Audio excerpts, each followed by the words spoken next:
Well, hello, everyone, and welcome to Talk of the Town with me, Lynn About Town, here in my town of sunny Clearwater, Florida. And I'm here today with my good friend, someone I've come to know and trust and love, Mr. John Redman. He is the CEO of Community Alliances for Drug-Free Youth. And I asked for him to stop by and talk to us about some issues that we wouldn't personally know about ourselves because we're going about our day, we're raising our children, we're doing our life. And John's insight to understanding the drug normalization movement that has basically hit our country and the world is something that I really wanted him to share with my friends. What does that mean, drug normalization? So the issue over the years, marijuana has become more normalized.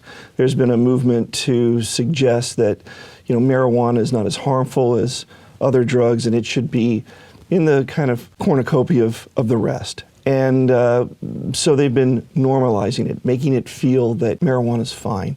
It isn't as bad as, say, alcohol. It isn't as bad as any other drug. And now we have our kids believing that and thinking that not only is marijuana not harmful, but it can cure all kinds of diseases. And I'm not saying that there aren't components of the marijuana plant that don't have medicinal properties. They do. Sure. But that doesn't mean that you roll a joint and smoke it and you're going to cure cancer. Right. It doesn't work that way. I've talked to, I don't know how many people that think that no matter what cancer they have, that marijuana will cure that. Well, we need to understand that there are over 300 types of cancers.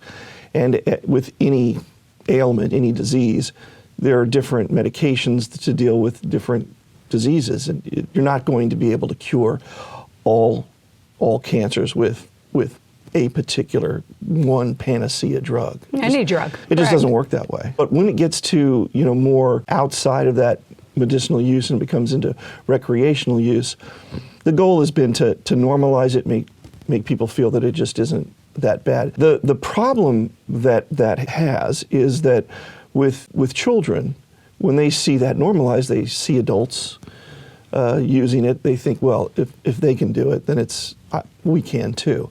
How does a kid say no when the adults around them are saying yes? Sure. The problem is that children have developing brains, and our brains seem to develop clear through age 25, some 26. And as you introduce chemicals into those developing brains, there's some clear problems with that, including marijuana, especially marijuana. Yeah. I would like you to share some of the statistics or the graphs, if you will, of how youth use has increased in areas that have either medicinally legalized or fully commercially legalized. Yeah, we could take a look at drug policy or marijuana policy, across the planet. For example, the Netherlands, where people have said, well, Amsterdam, they have coffee shops, they sell marijuana, and there's been no problems. One of the mayors said it's actually reduced marijuana use in our youth. Well, that's not entirely true. Initially, marijuana use did go down. Well, marijuana use goes a little up, a little down at any given time. You have to look at it longitudinally over some time. As you start to go beyond that, eventually in the Netherlands, youth use rates tripled. Wow. And so when they originally started, the Netherlands was at the bottom rung of the lowest 25% of European states with some of the lowest youth use rates. Later on, they were at the top 25%. So what was that mayor speaking of? I mean, if we have this data. Well, I think he spoke a little too quickly, and people love to, from a policy perspective, once that policy jumps out of the gate, they like to jump on any, positive data that they can get a hold of. But what you really need to do is step back and really take a look at that. How has marijuana decriminalization in the Netherlands been for youth? How has some of that over in Portugal been? And you've got to take a look at a whole host of data and really look at it from all sides to say whether it's working or not. And if you take a look at here, it's probably the worst here in the United States, because when they started to legalize, it was more of a Wild West show. We actually had the chance to get drug policy right for once, and we've completely blown that.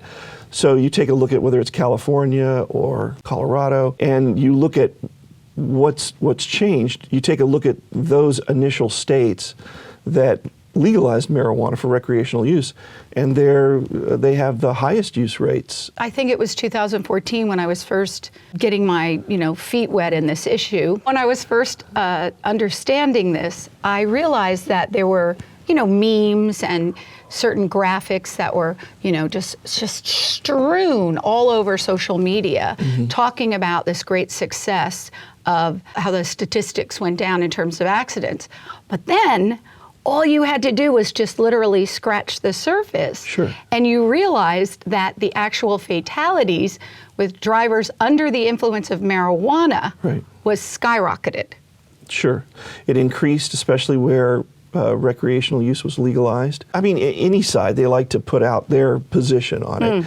And there was one study that wasn't even peer-reviewed early on that, from a university that suggested that marijuana use, because it calmed you down, would make you a better driver. Well, that again, the research wasn't really there, but people latched onto it to prove their point. As we've taken marijuana to recreational use and legalized it in certain states, we've seen the accident rates go up and we've seen the fatality rates go up, and that's just a fact.